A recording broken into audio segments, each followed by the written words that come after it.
эцэг эхчүүдээ та нар хүүхддээрээ энэ шинж тэмдэг гарч ийн үнийг анзаараад үзээрэй. Нэг дуудахад ирэхгүй, нэлээд хэд дуудулж ирэхтэй ууртай ирдэг.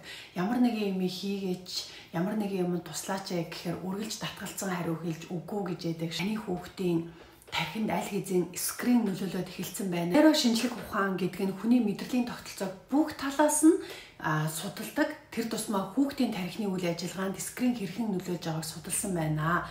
За, хүний тархины хамгийн өндөр хөгжсөн хэсэг нь тархины урд буюу тухны ард байдаг юм байна. Энэ нь ямар үүрэгтэй вэ гэхээр гүйцэтгэх үйл ажиллагаа, энэ нь төлөвлөгөө гаргах, зорилго тодорхойлох, шийдвэр гаргах, асуудлыг шийдэх, сэтгэл хөдлөл, энэ нь зан үйл буюу уур уцаараа контролдож уур уцаараа удирдах сурах. За, анхаарал төвлөрөл, энэ нь болохоор хүүхдийн суралцах процесстэй шууд холбоотой байгаа. Нийгмийн харилцаа, энэ нь болохоор бусдыг ойлгох, эцэг эхийн ойлгох, бусдыг хүндлэх, нийгмийн харилцаанд зөв оролцох. Тэгэхээр эдгээр бүх зүйлсийг скрин гэмтээж байгаа юм байна.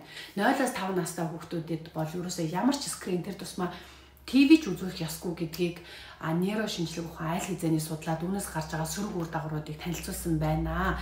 За тэгээд одоо тэгвэл яах вэ гэдэг асуудал эцэг эхчүүдэд гарна. Тэгэхээр хүүхдийн скринийн хэрэглээг маш сайн хяна. Хүүхэд ер нь уйдж явахдаа хүүхдийн тархин зөв ажиллаж би юу хийх вэ, ямар юм хийх вэ, юу сонирхолтой вэ гэдгийг боддог. Тэгэхээр хүүхдээ уйд авахын тулд эцэг эхчүүд гар хөлийн хөдөлгөх зүйлсийг хамтдаа хийх хэрэгтэй. Магадгүй цаасаар тоглоом хий, бөмбөг тоглол, ууланд алах, хамтдаа ном унш, хүүхдээ бага насны хүүхдүүд бол гжигдээд, хөөцөлдөөд хамтдаа тоглол, насанд нь зориулсан activity хийхгүй болвол хүүхдэд скрин өгөх юм бол ирээдүйд бид нар ямар ч чадваргүй шийдвэр гаргаж чаддгүй, ууртай уцаартай, бохимдолтой ийм ирээдүг бүтээж байгаа юм байна. За харин хоол хүнсний хувьд хүүхдэд авокадо сайн идвэл ногоон өнгөтэй бүх ургамлаар хоол хийж өг. За тэгээд транс тос, маргарин бидний нэрлэж зансан 9-ийн тос, наран цэцгийн тосоор бүү хоол хий.